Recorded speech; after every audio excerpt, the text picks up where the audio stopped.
ನಮಸ್ಕಾರ ವೀಕ್ಷಕರೇ, ಪಿಟಿವಿ ನ್ಯೂಸ್ಗೆ ಸ್ವಾಗತ.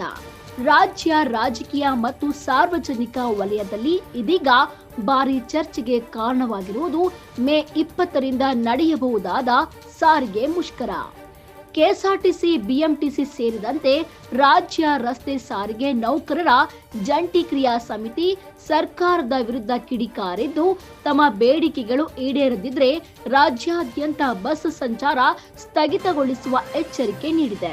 ವೇತನ ಪರಿಷ್ಕರಣೆ, ಸರ್ಕಾರಿ ನೌಕರರ ಸಮಾನ ಸೌಲಭ್ಯಗಳು ಹಾಗೂ ಸೇವಾ ಭದ್ರತೆ ಸೇರಿದಂತೆ ಹಲವು ಬೇಡಿಕೆಗಳನ್ನು ಮುಂದಿಟ್ಟಿರುವ ನೌಕರರು ಸರ್ಕಾರ ಹಲವು ಬಾರಿ ಭರವಸೆ ನೀಡಿದ್ದರೂ ಯಾವುದೇ ಸ್ಪಷ್ಟ ಕ್ರಮ ಕೈಗೊಂಡಿಲ್ಲ ಎಂದು ಆರೋಪಿಸಿದ್ದಾರೆ.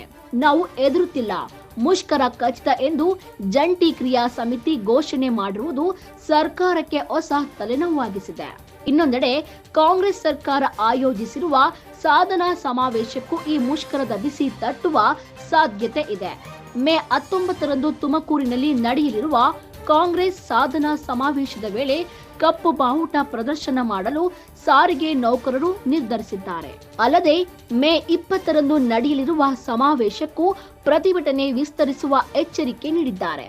ಸರ್ಕಾರದ ವಿರುದ್ಧ ಆಕ್ರೋಶ ವ್ಯಕ್ತಪಡಿಸುವ ನೌಕರರು, ನಮ್ಮ ಹಕ್ಕುಗಳಿಗಾಗಿ ಹೋರಾಟ ಮಾಡುತ್ತಿದ್ದೇವೆ, ಬೇಡಿಕೆ ಈಡೇರುವವರೆಗೂ ಹಿಂಜರಿಯುವುದಿಲ್ಲ ಎಂದು ಸ್ಪಷ್ಟಪಡಿಸಿದ್ದಾರೆ. ಈ ನಡುವೆ ಸಾರಿಗೆ ಮುಷ್ಕರ ಜಾರಿಯಾದರೆ ಲಕ್ಷಾಂತರ ಪ್ರಯಾಣಿಕರಿಗೆ ತೊಂದರೆ ಎದುರಾಗುವ ಸಾಧ್ಯತೆ ಇದೆ. ಪ್ರತಿದಿನ ಕೆಎಸ್ಆರ್ಟಿಸಿ ಮತ್ತು ಬಿಎಂಟಿಸಿ ಬಸ್ಗಳನ್ನೇ ಅವಲಂಬಿಸಿರುವ ವಿದ್ಯಾರ್ಥಿಗಳು, ಕಚೇರಿ ಸಿಬ್ಬಂದಿಗಳು ಮತ್ತು ಸಾರ್ವಜನಿಕರಿಗೆ ಸಂಕಷ್ಟಕ್ಕೆ ಸಿಲುಕುವ ಭೀತಿ ಎದುರಾಗಬಹುದು. ಸರ್ಕಾರ ಮತ್ತು ನೌಕರರ ನಡುವೆ ಮಾತುಕತೆ ನಡೆಯುವ ಸಾಧ್ಯತೆ ಇದ್ದರೂ ಇದುವರೆಗೆ ಯಾವುದೇ ಅಂತಿಮ ತೀರ್ಮಾನ ಹೊರಬಿದ್ದಿಲ್ಲ.